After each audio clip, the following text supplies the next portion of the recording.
welcome back to The Short Game. This is a show about short video games, games that respect your time. I am Raygan Kelly, and this week I am joined by all of my awesome co-hosts, plus a guest. Nate Heininger. Laura Nash. Shane Kelly. And we are joined once again by, I would say frequent guest, but this show's been running so long, I don't know if 5 times quite counts, but multiple repeat guest and friend of the show, Gary Butterfield. Thank you so much for joining us, Gary. Hi. Am I alone in the 5 Timers Club? I was technically a 5-time guest, and then but you they just graduated. had me be on it. I graduated. This is how we bring in. We need more co-hosts, and once you reach Once 5, you're 5, you're in. Gary's like, oh God, please no! I do so many podcasts. So well, I suppose I've got a little bit of time at like 2 a.m. on Sundays, so I guess I can add another one to the list. That's when we record. No, thank God. Thanks for having me. I appreciate it. Always fun. Yeah, it's always fun having you, and specifically I was excited to have you on for this episode because we've had you on for a Zelda game before. This week we're covering Cadence of Hyrule, or excuse me, I want to get the full title right. It's Cadence of Hyrule, Crypt of the Necrodancer featuring The Legend of Zelda. Did I get that right? Sadly, I think yes. I think that is actually the title they went with. Which is stunning. It's real weird. That had to be a branding agreement. Like, both sides couldn't agree, and they're like, fuck it, put it all in there. You think, but then they put Crypt of the Necrodancer featuring The Legend of Zelda? Like, we'll get into this, but like, that's what blows my mind from a branding perspective is like, Zelda gets second string on this. Yeah. There are more names in this title than there are genres in this game. Yeah. Technically true. So if you're new to the show, this is the Short Game is a podcast where we talk about short video games. Our definition for that is very loose, but generally under 10 hours is our cap. And way back at the beginning of the show, all the way back at episode, I think it was 21. Yes, that's correct. Way back at episode 21, we talked about Crypt of the Necrodancer, which at that time was still in early access. And that was maybe the first time we did our sort of stretch or exception to our short game rule, which is that it has to be 10 hours, or if it's a roguelike, we count it, because the runs are relatively short. And so we played that way back in the day. And then we also have had Gary on several times, and the next to last time he came on the show was to talk about The Legend of Zelda: A Link Between Worlds. And so when this game came out, I was excited to cover it, and excited also to have Gary on to talk about it, because we've talked about Zelda with Gary before. So thank you so much again for coming on the show, Gary. Yeah, I love taking the games that I play for fun and turning them into content. Yes. It's the podcaster's secret. Yeah. The content that you can't monetize for your Patreon. But it's still just as long as every word I ever say is recorded, as long as that happens, then I can die happy. Exactly. Got to make sure it's preserved for future generations. Yeah. That's what legacy is. It is, exactly. This is unlikely to have kids. I'll have this instead. So that's a lot of pressure on the short game, but I just want to, let you know up front that this is what I'm doing instead of having kids, is this podcast. Well, me too.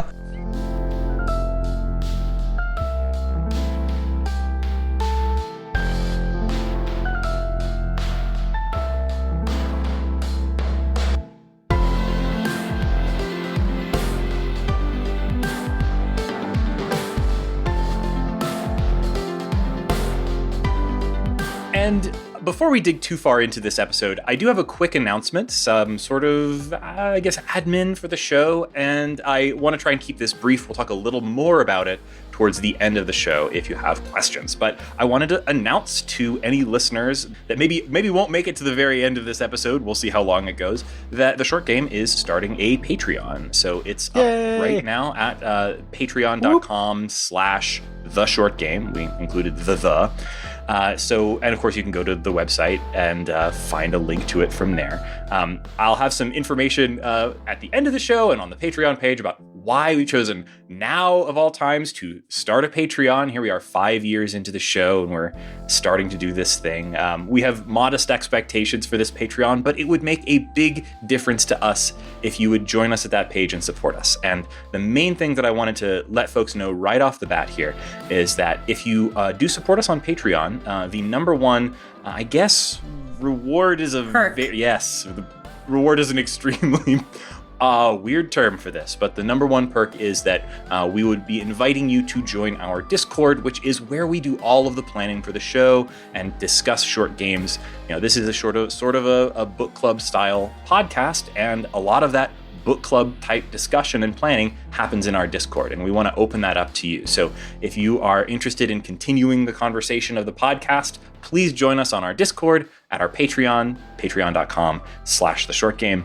And anyone at even $1 a month makes a huge difference to us and the show, and we'll be happy to chit chat with you on Discord and all of the other things that we have planned for the Patreon that are not quite finalized yet. So it's brand new. I wanted to let everybody know, and thank you for bearing with us. And I guess thank you. Sorry. I don't know how to do these things yet. It's good. Well, I'd like to say we should be honest with our listeners. 5 years ago, we started this show with a very large investment from an anonymous venture capitalist, and that money is starting to run out. Yeah, 5 years, you go through $1 billion very fast. Yeah, my lavish lifestyle has really started to catch up with me and the rest of the Short Game cast. Was the investor Martin Short, and that's Yes. why you called the podcast that, and why he stopped acting?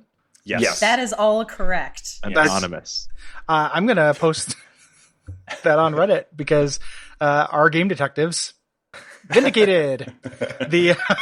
We figured it out, boys. Oh my god. I'm like, it would be awful, but also my absolute dream to be like outed for something completely spurious by like detectives on Reddit. That would be Yeah. I'm going to accuse you of something next week. Be careful what you wish for. Thank you so much, Laura. You can't know how much this means to me. So many throwaway accounts just for this. So we are talking this week about Cadence of Hyrule. Oh god, what's the goddamn title again? Cadence of Hyrule, Necrodancer featuring Zelda, etc. And where did this come? Well, maybe we should start by talking a little bit about like what the Crypt of the Necrodancer is for folks who maybe aren't familiar with that series or didn't listen to episode 21 back in 2014. Which was re-released last week, so it's not unknown that they would have listened to it. Thank you. So if people don't know, that is a rhythm-based roguelike where everything moves on the beat. Roguelike in that enemies move on the beat. They are restrained the same way you are. It moves in a grid. You attack things by walking into it. You start your run over every single time there is permadeath. But you have this kind of consistent increasing loop of unlocks as you unlock kind of in like a deck building fashion almost, a way to get new items and have them have a chance to appear on future runs. Did you guys like Necrodancer? I haven't listened to that episode. Yeah, you guys pro Necrodancer? We were all pretty pro on it at the time. When we played it, it was still in early access. And it improved a lot after that. I went back and listened to, because I had to kind of re-release our episode on it. But at the time, it still had some rough edges, which have mostly been worked out. And the biggest ones, I think, are that as it made its way to a zillion other platforms, they kind of refined the controls a little bit. I think they were very tied at the time when we played that game to their sort of idea of like, this can be played on a dance pad. And so literally the entire thing could be played with up, down, left, and right, including activating items. So you do items by doing like a diagonal, which was garbage. And well, maybe not. I mean, there's some people probably like it, but I as it moved to other platforms, I've now played this on its original PC release and also on PS4 and also on iOS, and they've changed the control scheme a little bit and refined it each time, and also just touched the game up in various ways. I think it's now an extremely polished and fun experience. And also looking back on it, it's much more of a traditional roguelike than I think it seemed at the time. There's 5 years of games that have been calling themselves roguelikes that are like so much less a traditional roguelike than Crypt of the Necrodancer that like, once you get past the moving on the beat, it's like, wow, this is really traditional. Yeah, down to like to the scrolls, that you have, things like that, and and just being locked to a grid, right? Very, very roguelike. I haven't actually revisited it, My big thing with it, I don't know if this is a shared experience at all, and I know that this makes me sound like a huge baby, but I thought the difficulty ramp up was really too harsh on it. Yeah. I don't know if that's because there are 4 worlds in that, 4 biomes. It's one of the biggest things I think they improved with this game that we're going to talk about today. But there are 4 biomes, and the jump between biome 2 and 3 was just absurd. Tremendously difficult. And I was just like, well, okay, Yeah, you wait and I stop playing. It's definitely a challenging game, and you already said it, but this game gives you other things to do if something is too particularly challenging in that moment. Whereas with Crypt, it's like, well, you probably just die, so you're going to have to start entirely over. Yeah, I completely agree. And honestly, I have been playing Crypt of the Necrodancer in fits and spurts for literally 5 years, and I've never beaten it. And I mean, that sucks a bit. I absolutely agree that the original Crypt of the Necrodancer is ridiculously hard, but it does one thing that allows you to kind of mitigate that difficulty that I think is kind of rare. At least I don't see it in other roguelikes, and that is it gives you, between runs, the ability to give a lot of control over what items you will actually see in chests. And there are some items that are better than others, and you can pay to basically remove items from the loot pool. So as you grind the game, which if that's something you want to do, you grind for diamonds, and then you'll use those to add items and remove items from the loot pool to kind of streamline and customize the game. And that's actually something I really liked about it. Now I actually prefer the item system and the inventory in this game a great deal to that, but it definitely was something unique. And when I went back to the game, I was kind of refreshed about how much I liked that. Almost has like a collectible card game element to it, which scratches my particular itches. Huh. I honestly don't remember engaging with that part of its systems, and that's probably just because the last time I played I've touched it a little bit just in sort of refreshing my memory to talk about this game, but the last time I really played it was the iOS release, which I think was years ago. So I wonder if that sort of deck building-esque mechanic to the loot system is a more recent addition. I'm almost positive it wasn't in the early access version that I played all those years ago, because I don't think we mentioned it in our episode, which I just went back through. So yeah, that's pretty cool, Shane. Thanks for drawing my attention to that. The other big thing it adds is the ability to turn off being constrained to the beat and actually play it exactly like a game of Rogue. Pretty much like an action version of Rogue, where enemies only move when you move by opening up that character select. And this game does that as well, which is cool. And it offers it to you if you miss the beat too many times in a non-condescending fashion. Non-condescending difficulty mitigation things are my thing right now. So that's just saying, hey, do you want to try this? Yeah. Sure. Yes or no. Don't make me wear like the humiliation hat. I don't have to go sit in the shame diaper because I'm having a hard time with your game. And does it do any sort of like arbitrary flag when you turn on that feature where it's like, okay, you beat it, but now you got the red stamp of you have to wear the bad hat. I don't know. I didn't beat it like that. I was able to beat it normally, but the first time I played it took me a minute to like get used to it. And it's like, do you want to turn this off? I was like, nah, I'll keep trying, but thank you. Legitimately, thank you. Yeah, that is a really good point. And I mean, it is a little bit more of like a here's your dunce hat in the original game, because it does that by offering you a different character in Crypt of the Necrodancer, which I think is the Bard. I may be misremembering the Bard. that. Yeah, okay. So like playing the game as the Bard, it's not exactly like, I mean, it's not like, do you want to play as Cadence or like this cool ninja, or do you want to play as the diaper baby? But it's still like its own separate thing where like you're playing as this bard guy, like baby bard. But here it is like you get to play as all of your you get to play as all your favorite characters from The Legend of Zelda, and you play it how you want, which I appreciate too. So I definitely have gone back to Crypt of the Necrodancer a few times over the years, but definitely the thing that has stuck with me more, or at least has been like more a part of my life since that game's launch, is the soundtrack. That has made its way into virtually every one of my, like, I want to listen to something fun and good and like engaging right now. It's probably going to be like half of the Crypt of the Necrodancer soundtrack. Totally. Danny Baradowski. I really loved, I mean, I really love the way that this game blended some like music motifs from the Crypt of the Necrodancer into really familiar Legend of Zelda tracks. The first time I heard that this was being announced, I was overjoyed at the soundtrack potential. Like, that was what I was the most excited about, was hearing Hyrule jams in the Cadence style, and that's all I wanted was party music.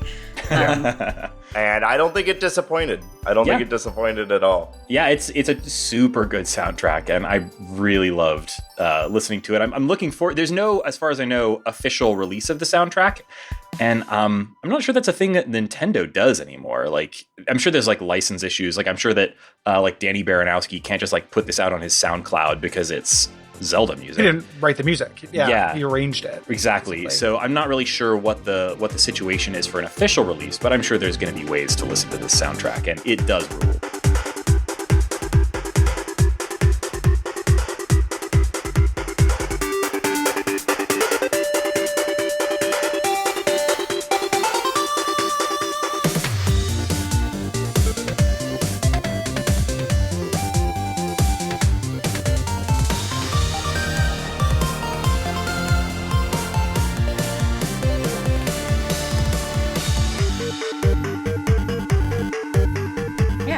To circle back to the licensing issues, we asked early on how the hell this got made. So I actually looked up the answer, but I'd like to know if you guys have guesses on how this happened.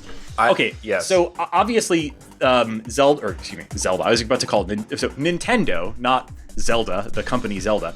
The person Zelda, yes. Yeah.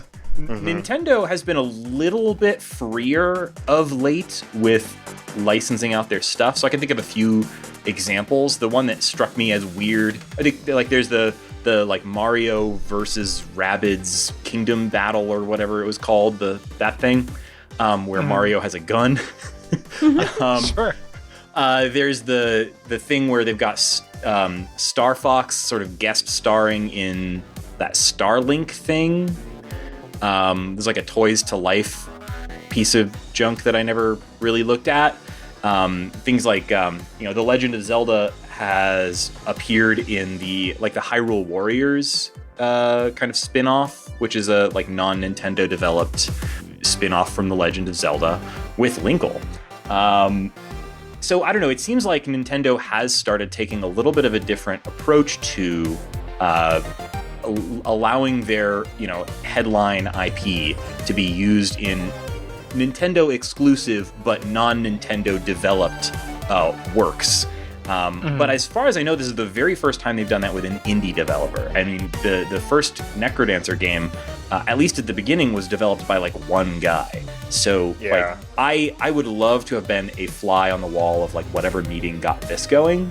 Like, I don't know, did like Onuma like play Crypt of the Necrodancer and like really like it or something? Well, so you know how every once in a while you read those like Reddit posts or like you just like on Twitter or whatever where it's like, oh, my cousin invited the queen to their wedding and they actually showed up, or like I invited Taylor Swift played my bar mitzvah. Yeah, that's what I was gonna say. 80% of them are Bill Murray.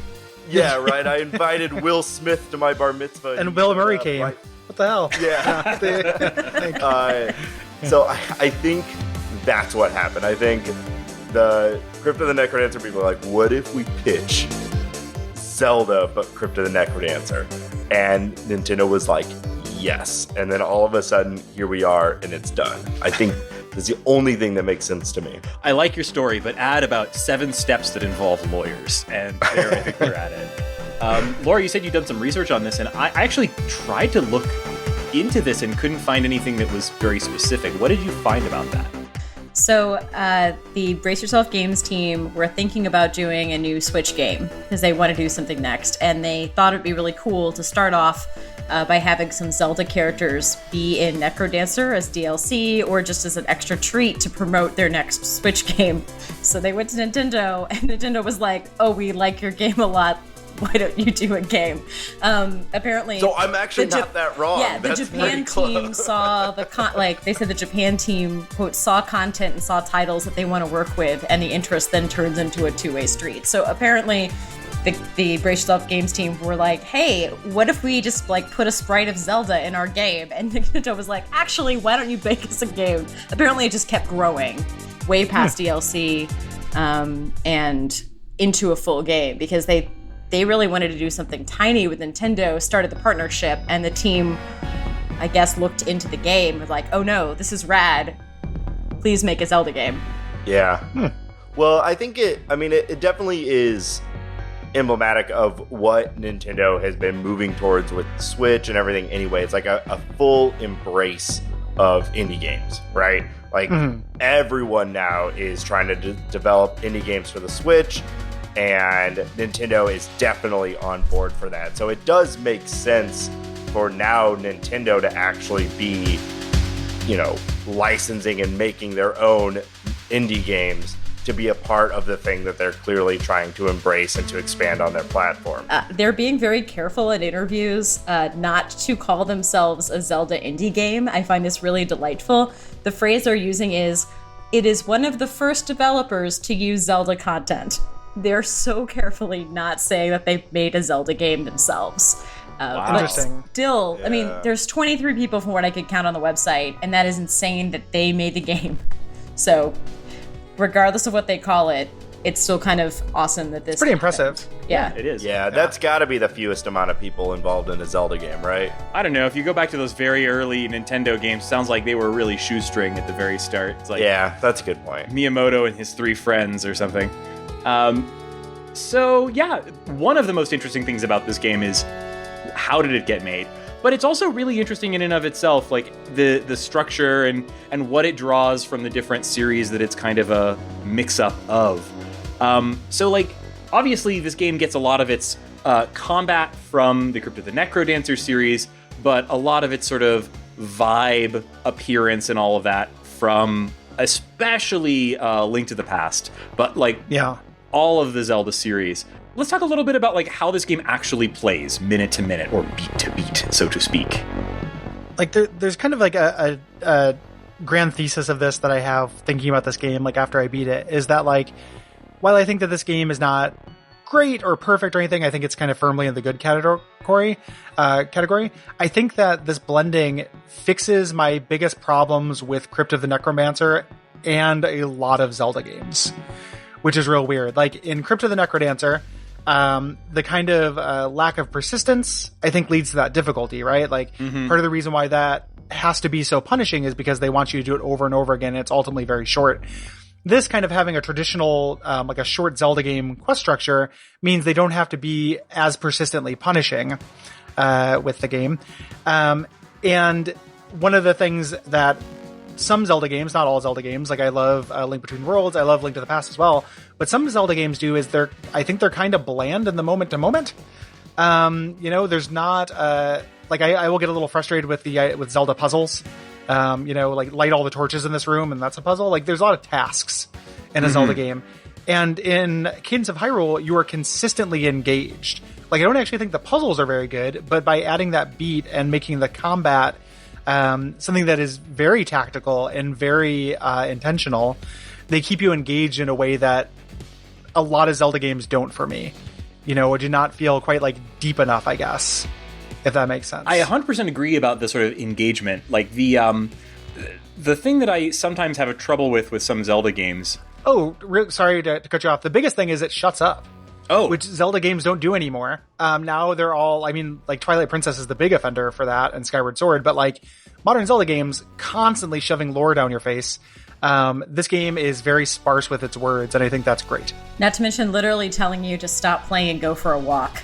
Yeah. Like it knows, hey, just play this in small doses and we're going to engage you and be fun and actiony the whole time. You're not going to have to sit here and listen to people's backstories. Absolutely. Yeah. Please continue. Sorry. No problem. The action of the game is so engaging. Like some Zelda games, the combat really does sort of feel like, okay, I just want to like square up with the enemy so my sword is pointed in the right direction and hit it and then back off and do that repeatedly until it dies. And that can be really fun if they design around it well, but it's not always, particularly not if sometimes the boss encounters are particularly good, but the like minute to minute like fighting against guards or whatever is not particularly good, or sometimes it's the reverse. But yeah, you do sort of have those times where it's like not quite what you'd want. Where this is like 100% of the time, fighting even like the most basic, like I guess they're bokoblins, which by the way are a reskin of my 100% favorite sprite in all of video games. You can't see, but I'm holding this up because I have a Necrodancer pin that I usually keep on one of my jackets and happens to be sitting here on my desk, and it's of the sprite of the dancing skeleton from Crypt of the Necrodancer, which maybe is the best sprite of all time, the jazz hand skeleton. And they've reskinned that as the bokoblins in this, and I was glad to see them returned, but also a little bit sad that my friends the skeletons were not in this. Anyway, the sort of dance you do with the enemies while you're trying to fight them, like those guys, for example, you have to sort of learn this little dance of like attack, back off, attack, back off. And doing that, particularly with a crowd of enemies, can feel like this totally little improvisational dance move that you have to pull off. And that's great. That's something that Zelda certainly doesn't have. And it felt really like, I mean, it was great in Crypt of the Necrodancer, but in some ways it's even better here because it is a little easier and it's a little bit lower stakes too. Yeah. To me, the heart of a Zelda game is its puzzles, and I've never been that into combat. I mean, other than Breath of the Wild, where combat is almost like an inventory management problem because of durability, a lot of the things I think about in Zelda are you shoot this eye with an arrow, you need to light the fire, all those little things you need to do for, Zelda logic in a dungeon. And this replaces it with combat puzzling, which is how does this enemy move? How do I need to combat it? It's all the things in Crypt of the Necrodancer that I eventually learned was the way to beat the game, or I never beat it, but to get to the next level. Here, it's much more of the puzzle is the enemy. And combat is the point. And if you're not having fun dancing your way through the first couple screens, that's the game. Laura, I totally agree. Although I would say to folks, if you have trouble in the first few screens, it might you get more hearts later. It takes some time to wrap your brain around moving on the beat.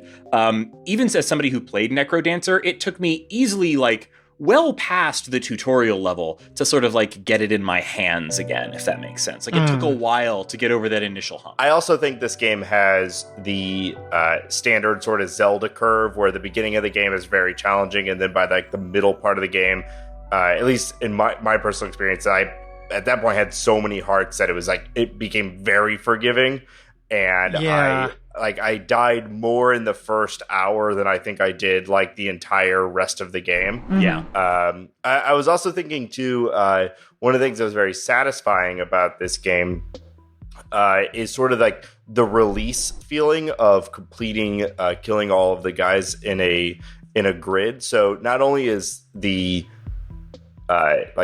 combat on a grid, everywhere you move is on a grid, but the map is on a grid. So standard sort of screen, you hit the edge of a screen and it shifts over and you're on a new screen, right?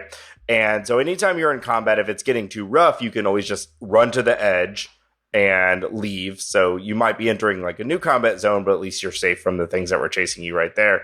Or if you manage to kill everything on the screen, the beat breaks and you can now move freely, which was also a great feeling because I love moving on the beat and I love that combat style, but it was also nice to just stop and run around sometimes. Trying to do any kind of puzzle or move blocks around to get to a treasure chest while any enemy was there is a nightmare. And that's one of the ways this game, I think, is a little bit inelegant in how it joins those things. Ideally, you would clear all the enemies from the screen and then concentrate on the puzzles. But let's say, your little mini map says there's a treasure chest here you didn't get. You maybe didn't have the item. You just want to pop in and grab that chest. Trying to move the blocks around on the beat doesn't work. So having that relief and that freedom is really nice. And it makes me think of another really kind of genius thing this game does with that music is how it adds more instruments and texture to the music the longer your combo string is. So when you get hit and break your combo, it also calms down. And that, I think, has an effect of hey, cool it and survive. maybe now it's time to like start considering your actions. Like it breaks your flow state using the music as well to get you kind of back making active decision making instead of just kind of working on your reflexes, which I think is super cool. It's very persuasive. Yeah, it's really easy to catch a wave of just just always trying to attack, it's a game that makes you want to play fast and aggressive, but the reality is like the better strategy is to play slow and methodical. When you can keep up those streaks, and there are items that reward it and such, like there's enhancements for your weapons and stuff if that's the way you play. But once the streak's over, once you break that flow state, like the game actually does a lot to signal you, like now it's time to chill, and that gives even within a combat, there's kind of a rhythm to it, going back and forth. Yeah. Speaking of those items, the way that the game handles the weapons and the upgrades and the items is one of the huge departures from. Really, honestly, any of the games that it has as antecedents. I can't remember a game in the Zelda series that handles the items in this way. But you're collecting these diamonds, and every time you die, you have one shop that takes the diamonds. But then you also have throughout the world shops that will take either diamonds or rupees. Some of the items can be kept from one playthrough to another. Some of the items will be lost from one playthrough to another. And the complexity of the inventory is like 10,000 times what you have in Necrodancer. In Necrodancer, but ironically, there's a lot more to spend your gems on in Necrodancer, where you can buy everything from adding and removing items from the item inventory pool, to spending gems to practice against certain bosses, to spending gems on some kind of like bestiary where you can like keep track of like what all the different enemies are and what their combo routines are. And so there's a lot of things to spend the gems on. I found myself very flooded with gems by the end of this game. Yeah. And then just having an inventory at all is such a huge departure from the previous Necrodancer game. But I will say an inventory is 100% a Zelda thing. Just having a giant inventory full of stuff you never use feels very Zelda to me. Yeah. And that's actually one of my flaws of this game is they kept giving me additional power-ups, additional objects, additional things that I didn't find myself needing. I maybe used the power glove once. Yeah. I maybe used, it seemed like most of the time my job was to do combat, even though I was solving puzzles. It's not a bad thing. I would have gone through the game faster was I using the Deku Leaf when I got it, but instead I just it would throw me off rhythm to use objects, so I found myself never using them. And it's made that way. Almost everything is optional in it. Like, it's really a weird game where like the basis of what you need to play the game is weapons. That's really it, and a shovel. And you'll find shovels, you'll trip over them. Like, enemies drop them really frequently. All the things that you can buy with diamonds when you die are very easy to find. Like, if you don't buy a torch, the first or second enemy will drop one. It's almost perfunctory. And then every other item, rather than, are sometimes required for optional kind of collectibles or to get other items, but they're almost all optional to completing the game. Like, I didn't fill out my inventory screen on this. I got a lot of the stuff. I didn't get all of it, though. And you don't need it. It's real weird how you can go through this game and not really use the power glove, or not really use the Deku Leaf, or not really use the bow. The hook shot. Hook shot, yeah. There's like one place in the game where it's damn mandatory. And some of the most useful items are things that you absolutely would not think that would be useful. Probably the most useful item is the drum. Which allows you to never use the drum one time. Yeah, never use the drum. I mean, the drum allows you to basically hop in place and maintain your combo. And so if you're having any trouble with fighting enemies at all, you can just hop in place and allow them to come to you. Never got the drum. And for me, like, there was a couple of items that I found useful. And then, I kind of found the ones I liked and they stuck. And I think it's kind of a generous aspect of this game in that it throws items at you. It feels good to collect new items and try new items. But the one thing I'll say as a knock against this game is that if you're going to have a Zelda game and you're going to be throwing this many items at me and having me explore around, and you don't have a Master Sword in the game. What are you doing? Yeah, like, I have to feel like it's got to be there somewhere, right? Like, I got to the end of the game, I was like, where is the Master Sword? I don't have that in my inventory. I had some open inventory slots. I thought maybe it's going to show up if I... They give you some legendary weapons. Yeah, there is like a big time sword that you get right before the castle. And I was like, just call this the Master Sword. Yeah, right. I do love that they made some parts of your inventory permanent. And obviously that's a Zelda thing. That's Zelda having an influence on the like total reset every time nature of Necrodancer.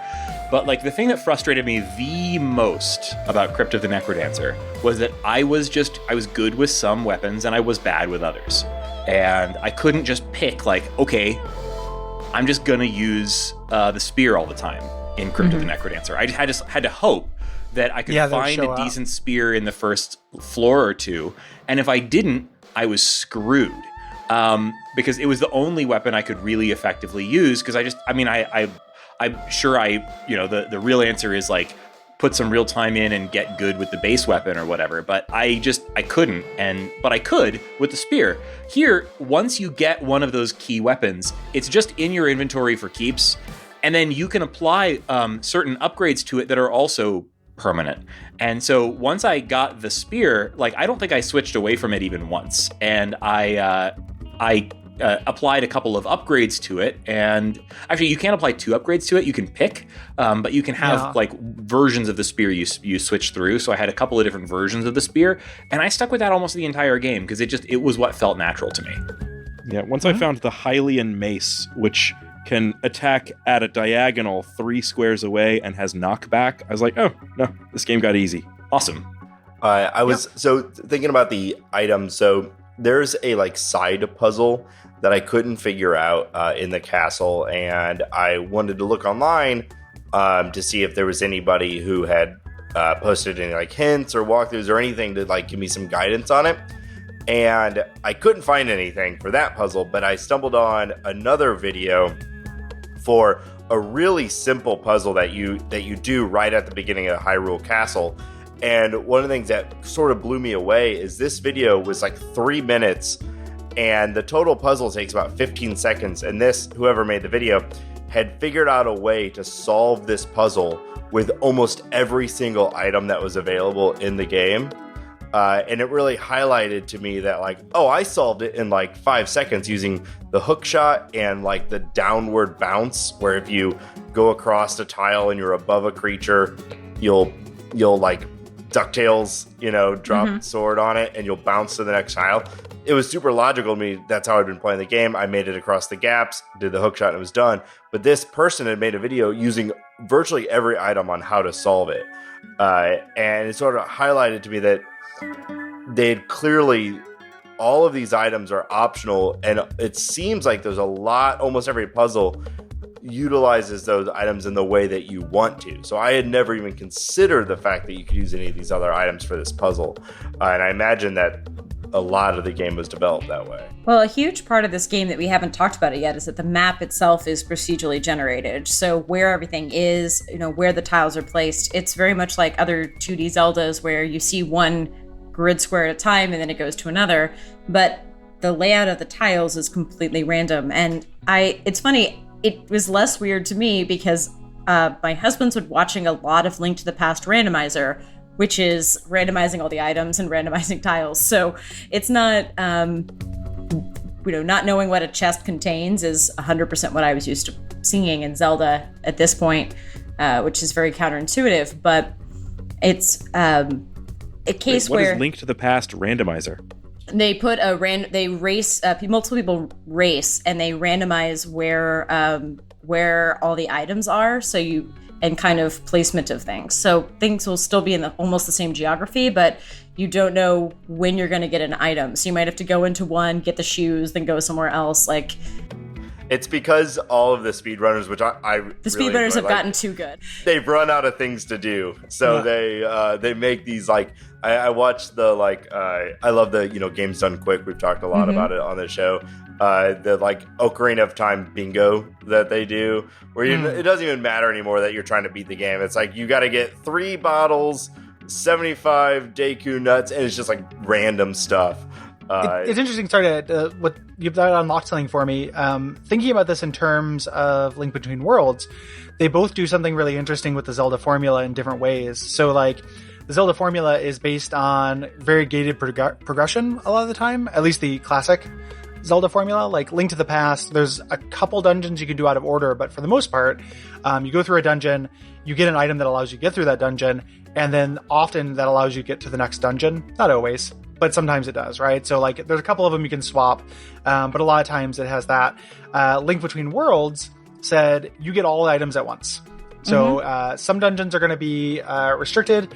You need this item for it, but you can have them in any order, so you can just kind of explore. What Cadence of Hyrule does is, because of that map randomization, they don't know which items you're going to have at any given point, so none of them are required. Like, instead, it just kind of takes all of the progress gates and puts a reward there or a collectible or another item there, never essential progress, because they don't know what you're going to have.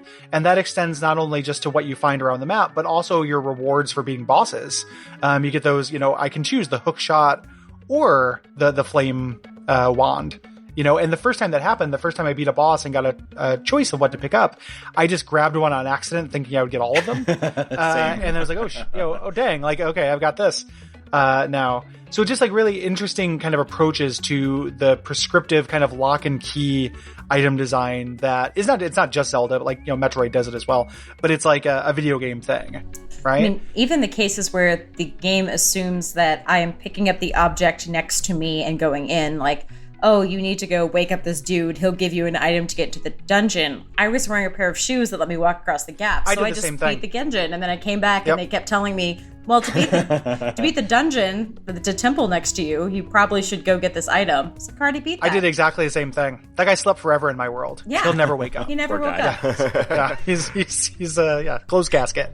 Yeah. That's so funny. I beat the whole game without exploring a full about quarter of the map because of how everything lined up. Just the top right of my map there was no reason for me to go there, at least from a story perspective. I went after beating the game just to see what was up there. It was just like a random set of grids that I had not decided to go to. In a way, I kind of like the idea that like Cadence has dropped into the Legend of Zelda world, and all of the rules are set up one way, but it's like, nah, fuck your rules, and it's you can just ignore all the items, and she's just here to get out, man. She's just moving through. Cadence brings the chaos. Also, guys, this finally let you play as Zelda. Hallelujah. I cannot believe it took this long in a mainline... Okay, I was about to say in a mainline Zelda, and it's obviously not that. That's the point. It's not a mainline, and that's why you can play as Zelda. Or but it Cadence, felt a little bit Link. it felt a little bit like, well, why have we been waiting this long for this? It's such a basic thing that like they could. Haven't they done? Surely they've done that before. I haven't played every Zelda game, but this can't be the first game where you play as Zelda in There's CDI games, but like not real ones. Yeah, Right. So. Well, before we get away from the idea of speedrunners, I do want to mention that this game has some concessions for that specific community built right into it. There's a daily run that has everyone in the world playing the same random seed, or you can set your seed and play the game, with the same setup again and again. And it also has online completion speed and step counter leaderboards. So I think if you are into speedrunning Zelda, this is one that will provide consistent challenge to that kind of gameplay. That's pretty interesting, and I think it'll be cool to see, you can play this on a dance pad, just like the previous game, so I think it'll be really cool to watch like a GDQ speedrun of somebody playing a randomized Zelda game on a dance pad. That'll be awesome to watch. One note, your pauses seem to count towards your time because it claimed that I took 191 hours to complete this game, which is palpably untrue. Yeah, same.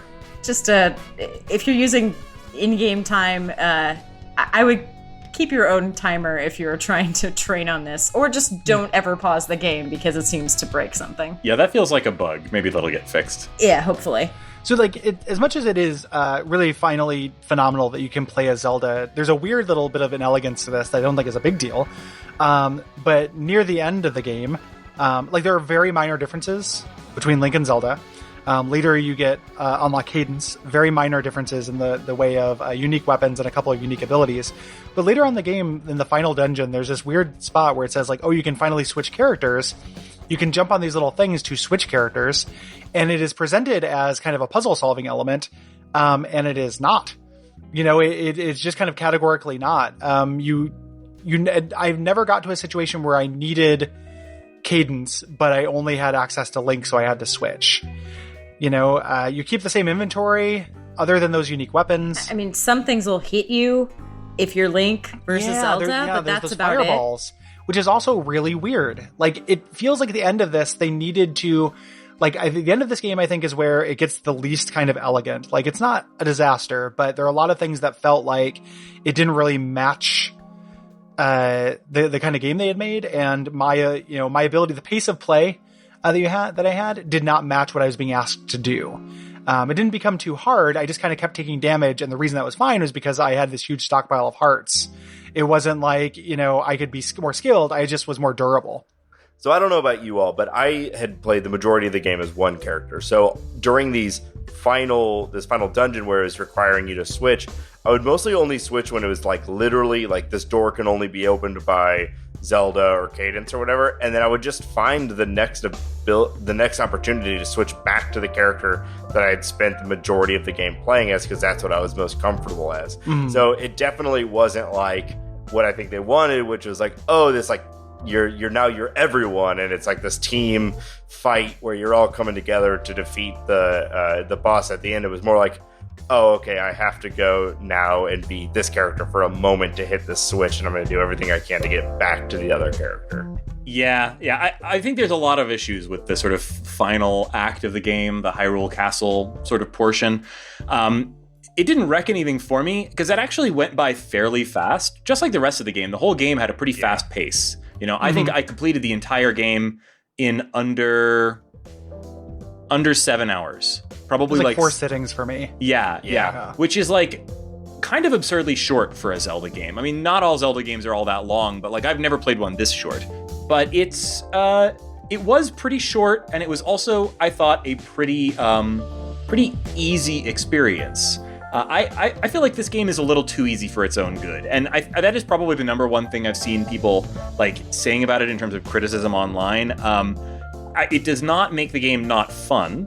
Not every game needs to be like super challenging in order to be fun, but it was sort of surprising how easy the game was, and there were a few things that like once I completed the game, I was like, I really wanted to keep playing this, but I wanted more challenge. I wanted more dungeons that made me use those items that I had taken the time to collect, you know, in interesting ways. I wanted to put me in situations where I absolutely could not progress unless I figured out how to really get good with the Deku Leaf or something, right? Like, and there just weren't any of those in this. And furthermore, like, there's no endless mode in this game, and there's no just straight up like play through dungeon after dungeon or layer after layer of dungeon mode in this game. You know, Necrodancer.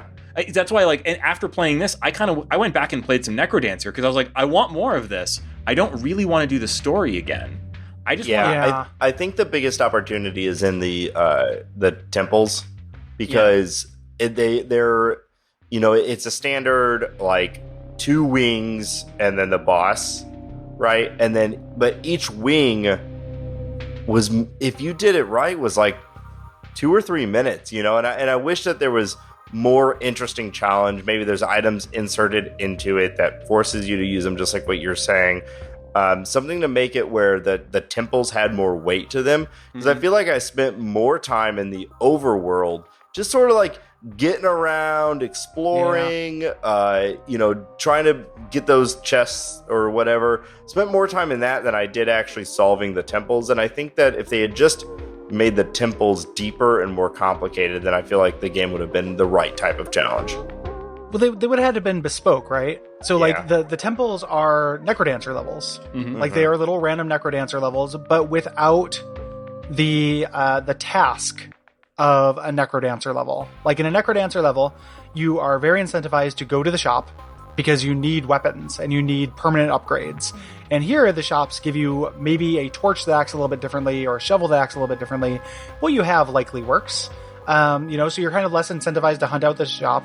You had to beat one boss, like little mini boss kind of room, to get down now into the next level. Whereas in the original Necrodancer, because you wanted to get those diamonds, you wanted to get cash and upgrade yourself to survive the next floor, you're incentivized to do more of the floor before hitting that boss. So it's like the Necrodancer level structure, but without the Necrodancer impetus to fully explore them. And it doesn't totally work. Like, they're really quick. And then once you actually get to the final boss, like, I don't know about you guys, but I was really missing the kind of clever musical gimmicks of the Necrodancer bosses as a music guy. Yeah, like there was no King Konga in this, where they have the rests so good. In that are... It's genius. That is that's a great boss. And you're right. Of these, the other thing about the bosses here is that, like, this is maybe a small thing, but like the way this game is designed, it really, if you're doing a lot of exploration on the overworld, which is the game, so you're going to, you're getting a lot of hearts, and you get a lot of bottles. I think I ended the game with 4 of them. And it's very cheap to fill those bottles with health potions, which, unlike in other Zelda games, get used automatically when you die. Yeah. So I could only find one bottle. I opened up the whole gourd, every chest, one bottle. That sucks. You missed some shops because they're always there. No, I went in every shop because I poured the whole board and my shops didn't have bottles in them. Weird. I wonder if that's a randomizing thing. I never had a bottle I could buy. That's weird. Interesting. Once. No wonder I thought the end of the game was so hard. Yeah. Because I could only get one health potion. If it makes you feel better, Laura, I didn't use health potions until the castle. If you go into a boss with, say, 2 or 3 health potions, you basically can ignore all of the boss mechanics and just sort of stand in one place stabbing if you really want, because it's just eventually going to die. Like, it was... I thought that kind of took away from the game for me a little bit, because... Like, I don't mind a game that has sort of like opt-in difficulty, but if you have an item that's like a health item, right, and it automatically fires off when you get low on health, like, that just totally disincentivizes like cautious or careful play. And so I would get into those boss encounters, and even if the bosses had been as clever and challenging as the ones in Necrodancer, I think I probably wouldn't have... I may not even have noticed, because it really incentivizes you to just like stand and stab, which is so weird for this game. Or bomb chews. I don't know if you guys figured that... I didn't use a lot of those. Yeah, if you just throw bomb chews at any boss, they'll melt like pretty instantly. Like, it's weird. It's an imperfect marriage between those two things, because I think if the bosses... without this health pool, you would die too much in the overworld to getting overwhelmed because you're constantly being moved forward on the beat, and it would be frustrating. With this health pool, it makes the bosses kind of trivial, and when they did the end boss, they kind of made it about movement instead of just pure combat, because I feel like they maybe knew that they didn't want you just to be able to stand there and tank it, and that's also doesn't totally work. So again, none of it's horrible, but you're right. There is something with the difficulty tuning. I just wonder if it's something that the game, I always hesitate to say like a developer couldn't fix a problem, but I think some of these problems are inherent of the marriage of these two genres. Yeah. Like taking, those very essential things about Zelda and the essential things about Necrodancer, and getting rid of some of those things in order to make them fit. Yeah. Kind of lends itself to this. Yeah, I found myself wanting at least some of the objects to be used in puzzles. I wish that perhaps some of the RNG was reduced in, for example, that if you got an item before a special location and then you were forced to use it.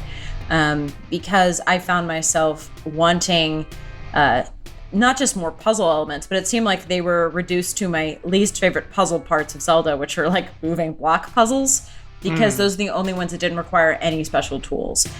I don't find moving blocks puzzles fun in Zelda, and I love Zelda puzzles. So it was disappointing that they had to go to me, the least creative thing, where when I think about my most memorable Zelda dungeons, I think about getting a special tool you use once, and it is fantastic. I mean, hell, I even like Twilight Princess when you get the spinning disc and you can just fly around it. Totally dumb, astonishingly fun in that one dungeon. If inventory is going to be full, I want the inventory to be used. or just call them collectibles and call them Easter eggs. Because by the end of the game, that's what I treated them as. Oh, cool, I got a Deku Leaf. It's a reference. I like Deku Leaves. Moving on. Yeah. It just was a little bit disappointing that they were neither collectibles nor requirements. The way to do that would be to de-emphasize the roguelike elements. Yes. But I feel like, in their mind, it's like, well, if this doesn't have roguelike, like, we're losing too much Necrodancer DNA, we're losing that replay, which is because this game is kind of short. Like, there's all these competing factors that when they butt up against each other, create these, like, minor, like, non-critical, but still a little bit irksome flaws that I think stop this from being, like, great. Yeah. You know? I think there's, the part of the problem is that Necrodancer has, like, a couple of knobs it knows it has to let you opt into additional difficulty. I think probably very intelligently they knew that they were going to get an audience that wasn't their Necrodancer audience for this, and they wanted to make it easy enough for a casual Zelda player to enjoy, which is smart and absolutely the right way to go. But the ways that they let you opt into additional difficulty in Necrodancer, which are pretty much the same things they opt into here, is like they give you an option where it's like, okay, if you miss a beat, you die, which is like, no one really wants to play like that. That's a stunt for streamers or something. Like, that's not an actual thing that any reasonable person wants to play like.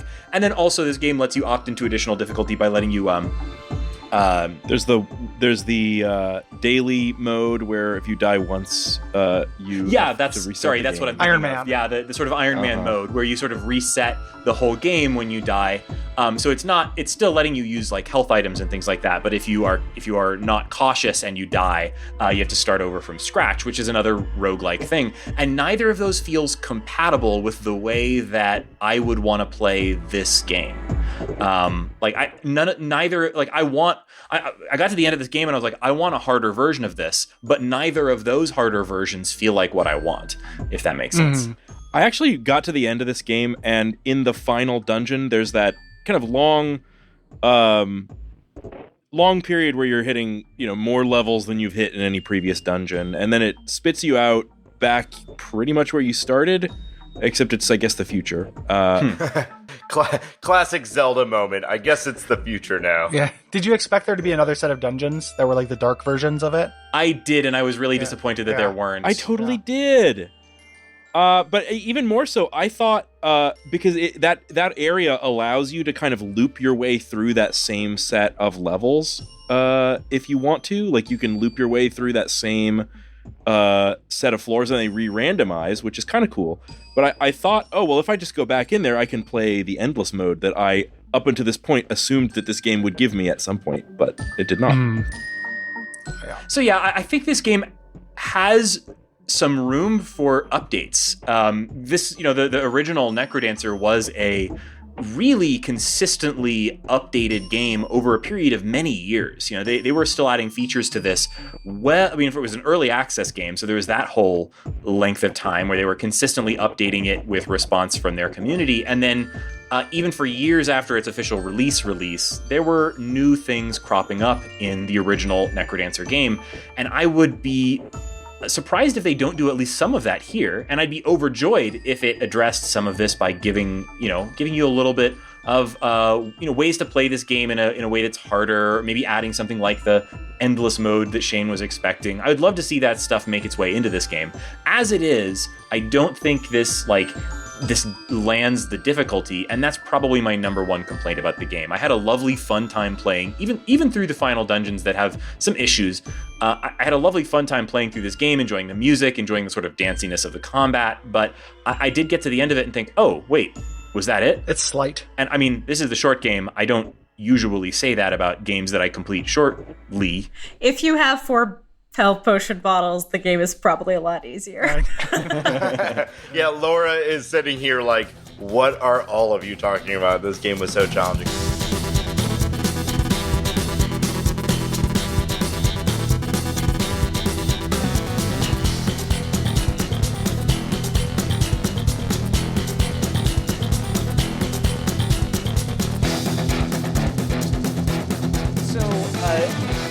I did want to talk, before we moved on, a little bit about some of the various bosses and areas in this game, because I think they're really, for a Zelda person, they're some of the most fun little sort of Easter eggs of the game is that all of the bosses are both musical and just sort of character model references to or twists on original Zelda bosses and characters. And so are the areas of the game. Everything, if you played a Zelda game, is going to seem sort of familiar. So obviously the levels are randomized. There's no way for us to talk through this in order, but I thought we'd talk about some of the areas of the game and some of the bosses that we encountered in them. First, I think the first one that I hit was the Frozen Grotto, which is around Lake Hylia and is in the Grasslands area, but where that specifically is on your map is going to be a bit of a mystery.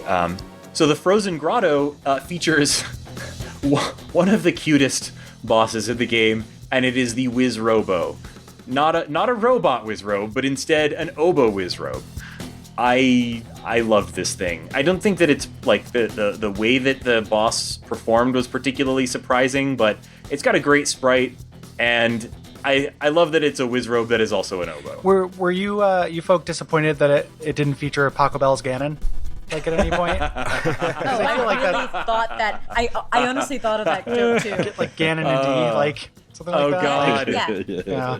Paco Bell's Ganon and D was definitely a pun I thought would happen. You're right. Ganon features in this, and he's the only boss that doesn't get a pun name. I am a little bit mad now. Disappointing.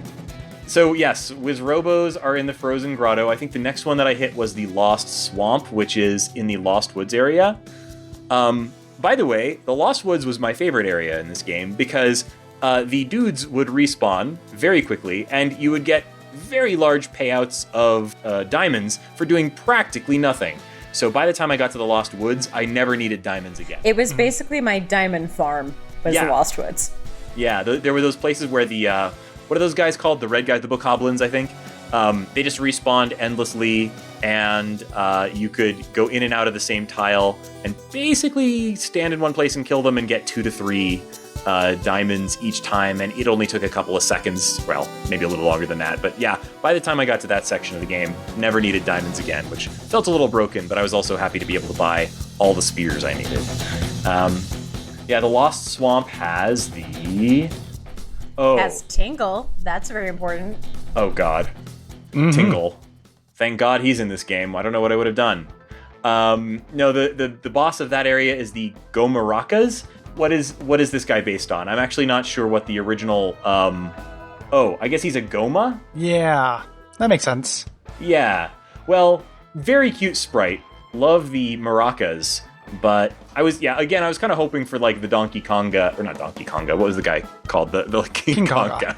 I think you nailed it with Donkey Konga. I was really kind of hoping for the King Konga of this game, and I thought I was expecting it with the Go Maracas, but it wasn't quite on that same level. I just like whatever band they have that has a bass guitar, a glockenspiel, maracas, an oboe, and an oboe. Did you guys? This is a weird tangent, but in Final Fantasy VIII, you get to put together the band for the school dance or whatever, and you get to choose the instruments. And there's like a hoedown set and like a rock and roll set, and you can just mix them freely and just get this disaster music. And it's like this. It feels like this kind of thing. I feel like it's just the 4 friends in the school band decided that they were going to start a band, come what may. Mm-hmm. We're miscellaneous. 1, 2, 3, 4. Da, da, da, da. You can make a ska band out of this somehow. Nate's the expert. He's actually been in a band. Yeah. You need to pitch shift that oboe for a ska band. Yeah, that's a good. Yeah, I guess that's sort of like, we can just round those out. We've got the bass guitar Umos Knights and the Glockenspiel. And the Glockenspiel is a Gleok, which I remember from, I think, Link to the Past. I'm not 100% there. And the bass guitar-most Knights are the Armos Knights, also, I'm pretty sure, from Link to the Past. Yeah. It's also the best and worst pun. It is. Bass guitar most nights. Why not just guitar most nights? Why is it gotta be a bass guitar most night? That is true, yeah. It's a little much. And there's no regular guitar. It's not like they were trying to save that spot for, the guitar Ganon or something. But like electric guitars or something like that. Like there's something there. Yeah. It is a weird assortment of instruments. It is, however, a really, really good set of sprites. So, what the bosses may lack in, I don't know, the something special that the bosses had in the original game, they just really make up for in visual flair. They're just super great sprites and super fun to look at. So, I definitely was looking forward to getting to them every time, and I didn't look forward and see what any of the bosses were and was kind of surprised and pleased each time I saw one. Sorry, listeners, we just mentioned all of their names. Well, my first boss fight, I really thought was going to be like a glockenspiel solo for like 20 minutes. It's just going to be normal music. The Glockenspiel boss, I think, is the best music, and I was disappointed when I beat him because I didn't feel like I had spent enough time just listening to it. So I am still very excited for the soundtrack to come out. While we're loving on the sprites here, taking this as a sequel to Necrodancer, that is the biggest single upgrade to the experience, is just the art. If you remember in Crypt of the Necrodancer, your character doesn't even have different sprites for turning and facing in different directions, and when she uses the shovel, it's just an image of a shovel that appears nearby. There's practically zero animation, with the one exception of the really lovingly animated skeleton. Pretty much all of the enemies in that game are pretty poorly sketched in, very more akin to something very retro like NetHack than a more modern game. So I would love to see another Crypt of the Necrodancer game that follows more of the original in terms of gameplay, but has these graphic and inventory upgrades. Yeah, and it does help that like this is a graphic style that is lifted from one of the touch points for 2D like top-down sprite art. Everyone I think looks at Link to the Past and says, well, this is a high point for that era, and this is lifting very heavily from that. Although one thing I like that it does is it sort of redraws some more modern Zelda enemies in that original Link to the Past style. Like I really, really liked the Lynels, the sprite that they created for the Lynels, which was the very modern style Lynels, like from Breath of the Wild, but rendered in the sort of Link to the Past style. That was great. Loved the look of those guys. Yeah.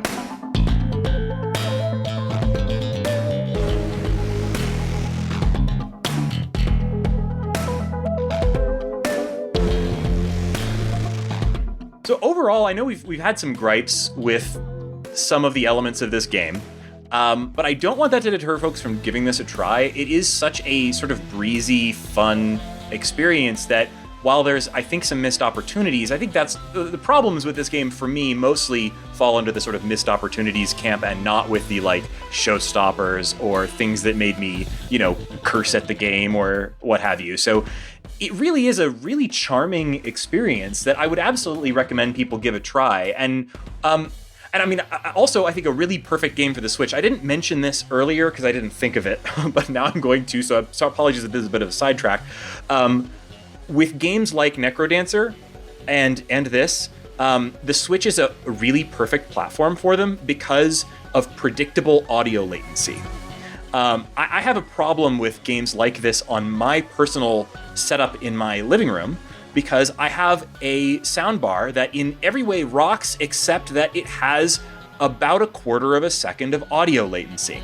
And you wouldn't expect that to be a big deal, and most of the time it isn't, but on any rhythm game, it's basically unplayable unless there's some kind of complicated way to sort of calibrate it. Fortunately, this game does give you calibration settings, but even those, I had a really hard time playing this on my TV setup. And you might find the same if you're trying to play it with things like wireless headphones, because those often introduce a lot of latency and you're going to miss beats. It just will happen. Even TV speakers often have this problem.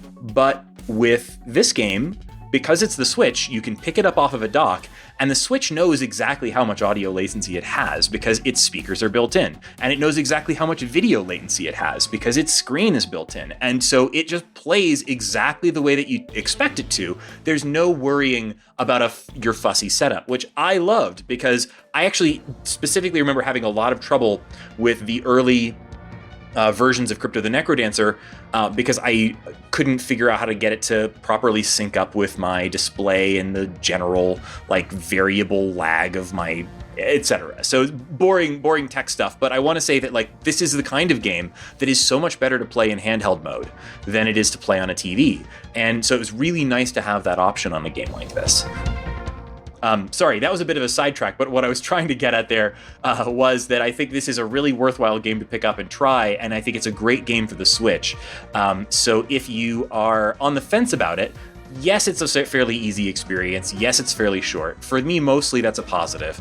It's got some missed opportunities, but I still 100% recommend people check this out, particularly if you like either of the games that it's drawing from.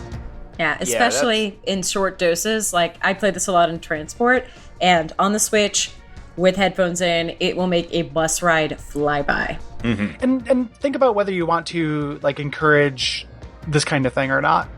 Mm-hmm. Right? So like this is one of those things where you're voting with your dollars.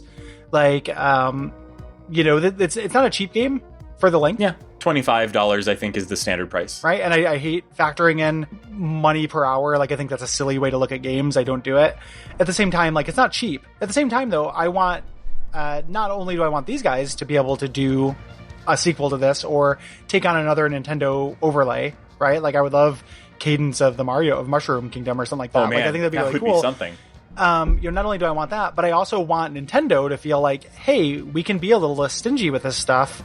Let's stop being Nintendo about this, aka the weird cops of the video game world, and maybe just chill out a little bit and let people fuck around with these IPs. Sorry, swearing. I don't know. We're good. Can't remember if I can. Yeah. Believe me, please. But let people mess around with this kind of stuff and foster that kind of creativity and do these experiments. You know, like I felt really good giving these people money just because it's like I want to see more stuff like this, even though I didn't absolutely fall in love with this. I just liked it. You know? Yeah, for sure. And I've been sitting here trying to think of like, so I definitely want this Crypt of the Necrodancer people to make other games, even if it's another one of these or Mario or whatever. But I was trying to think of other pairings that would also be like a really interesting if Nintendo went out and like got this other indie game. I'm thinking like a Mario Firewatch. You know, like, what's it like to be Fire Flower Watch? Yeah, nice. Good lord, nice. And I think that what you're hitting on, Gary, is a great point. Is that we're often talking, the world that we live in is indie games, and we're often talking about supporting indie developers and whatnot. But this is that weird mesh of the two, and supporting indie developers is fantastic, and that's a big part of what we talk about. But there's also something that's very satisfying or very worthwhile about supporting major companies' support of indie developers as well, if that makes sense. And I think this game, the opportunities we talk about is like how this game could have been great, but it doesn't make it not good. And I had a very fun time with this game, and I'm certain that this soundtrack is going to be something that I'm going to carry with me forever. It's going to slot right in with my other Crypt of the Necrodancer soundtrack. I am very excited about this soundtrack. So I think this game is fantastic and worth your time and worth your money for a lot of reasons. You're here. You're here. So, longtime listeners of the short game will know that we have a segment here at the end we like to call What's Making You Happy This Week. Gary, you'll probably never guess what that segment is about based on the title alone. So I will start with Laura. Laura, what's making you happy this week? So I just moved into our apartment and I have finally got something I've wanted for years, which is a projector. And it's not fully set up. We don't have our screen up, but we have just been testing it by projecting over our bed and watching Good Omens and Deadwood and briefly playing Breath of the Wild on it. And it is glorious. It's something, not having a TV in a small apartment is great on its own because there's not a lot of space and there's just not a lot of headspace. You want a full-time TV there. But we watch so much media that having something the size of me on the wall that is bright and glorious even midday is making me so happy. And it's a meta one because I'm really excited to play games on it, but like also just upgrading. We've had a really, really bad TV for so long that getting rid of it and just buying what I've always wanted is making me very happy.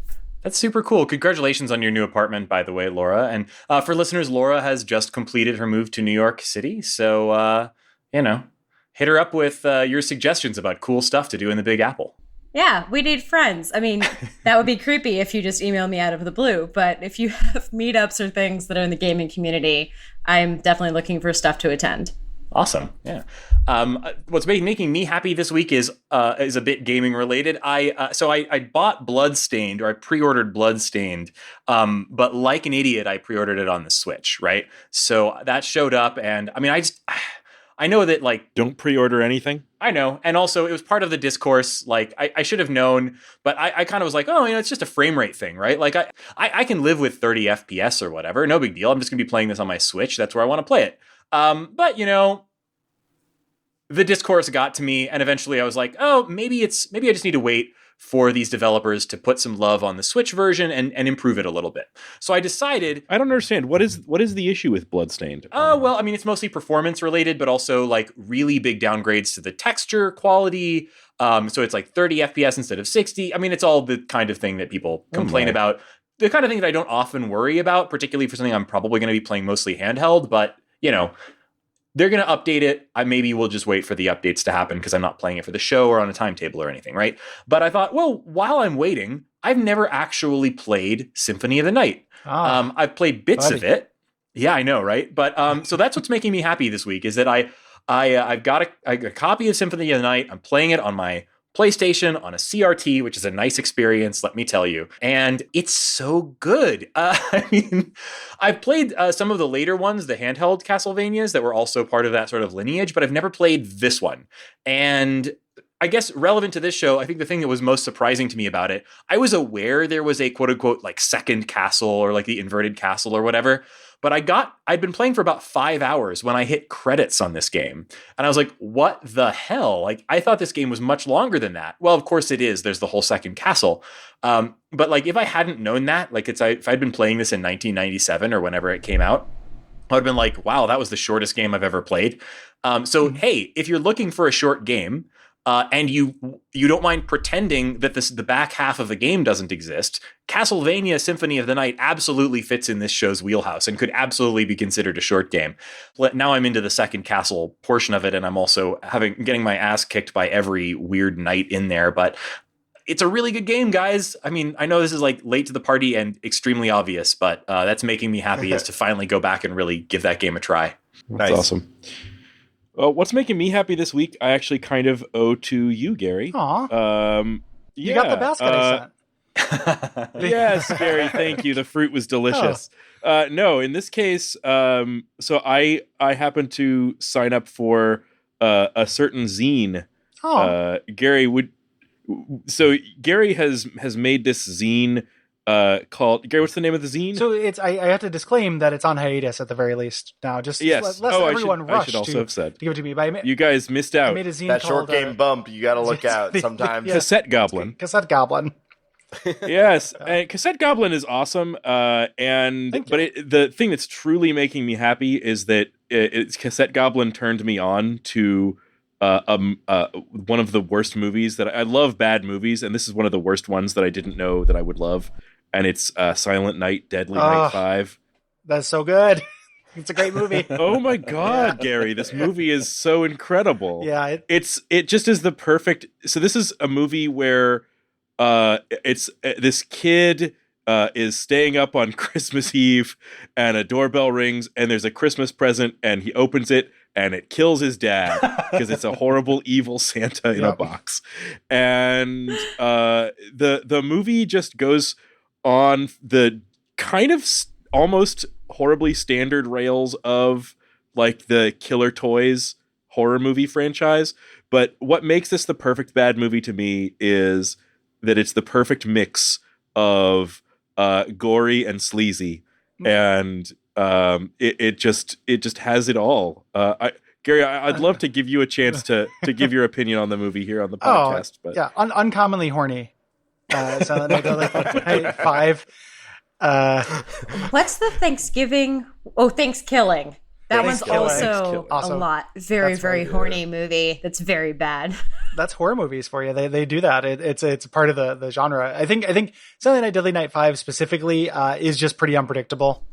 You know, like you think that there's just killer toys, and it is that for like part of it, and then there is a big kind of twist and a couple performances that really elevate it to being a really, really fun watch. Like the end of that movie is phenomenal.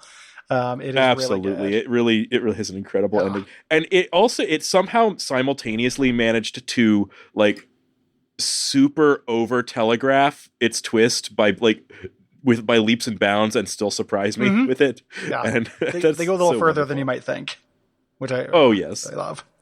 No, did you? I finished the first season of, and I'm going to start watching the second season of Fleabag. Fleabag is so good. I loved the first season. Oh my goodness! Like, yeah, I don't watch very much TV, and I resisted it. People are like, oh, and I was like, oh yeah, an Amazon original series. I'll watch that. It's sure. BBC. Amazon just paid to say that they own it. I know that. We now. all know it's lies. Yeah, I know that now. It is so good. It is so funny. It is so well realized. It is just really, really a well observed comedy. With just like back-to-back performances that like Olivia Colman in that movie, who is somebody I always loved. I saw The Favorite, one of my favorite movies. I saw it, I think earlier this year. And then Brett Gelman, who I know from independent comedy, is just like so astounding in it. Like, it is really good. And it's a British series. Can you give me the very short pitch for it? Because I think I have it mixed up in my brain with like 2 or 3 other shows that are probably totally different. But so Amazon did this show a disservice by having the picture of it be a woman with mascara running down her face, which would make you think it's a drama. It is a fourth wall breaking comedy about a woman whose life is kind of a mess.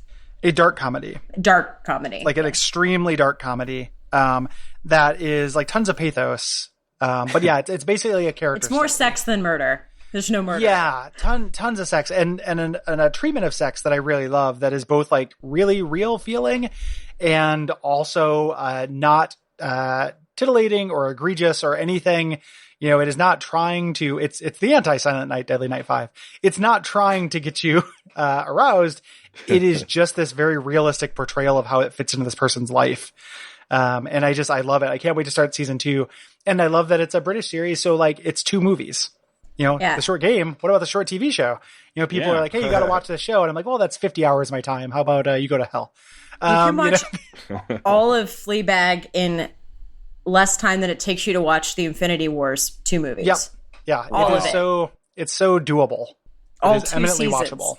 okay, well now I'm sold because I think I was holding off on it partly because I mean I never opened the Amazon thing on my TV and no one does. Yeah, and partly because I think I had it mixed up with some other shows about women whose lives are messes that I have tried and sort of bounced off of. So I will have to give that a go. You got to give Sex in the City another try. Right? The internet as a whole started screaming about season 2, and then I finally went and watched it. And so I'm really glad that more people are watching it. Fleabag's great. Yeah. And I'm right between, so I'm really looking forward to starting season 2 before some meme spoils it for me. So I almost always use this section to talk about something stupid that's like going on in my life about like boats like or whatever. Your daughter. Yeah, right. That's actually unfortunate. Yeah. So, and I actually watched a TV show in the last like 2 weeks, and I like mostly enjoyed it. But I think hearing what you guys just talked about, like I think I recommend Fleabag more than the show that I'm about to talk about, having not watched Fleabag at all. But I don't watch a lot of TV either, and I never have like media recommendations during this section. And I was like, oh, I finally have one. And then you guys have like a way more heartfelt recommendation than I do. But I did watch with Molly the first season of a show called Killing Eve over the last like week or so. And I really, really enjoyed it. It's a show about it's sort of like the two sides thing where you see the people who are doing the crime and the person who's trying to catch the people who are doing the crime. It's a like assassin, this young woman who's an assassin, and then a woman who is essentially trying to catch her, played by Sandra Oh. It's very, very interesting. It's a beautiful show, cinematography and just like coordination, color, the whole design, everything is wonderful. And it also has, the thing that sticks out to me is it has this sense of humor that I wasn't expecting, that most of these shows are very, very self-serious. You know, it's like it's a murderer and everything is serious, but almost every character in the show has some quirk, something that's funny. Every side character, every interaction has something that is like, oh, that's kind of silly, kind of strange, kind of abstract, kind of weird, that adds an element to the show that I was not expecting, that actually made it worthwhile to me to watch, and not just like another drama that is focused on murder. So I recommend it. That show is written and showrun by Phoebe Waller-Bridge, who is the star and showrunner and writer of Fleabag. That's crazy. And also is the voice of Cadence in Cadence of Hyrule.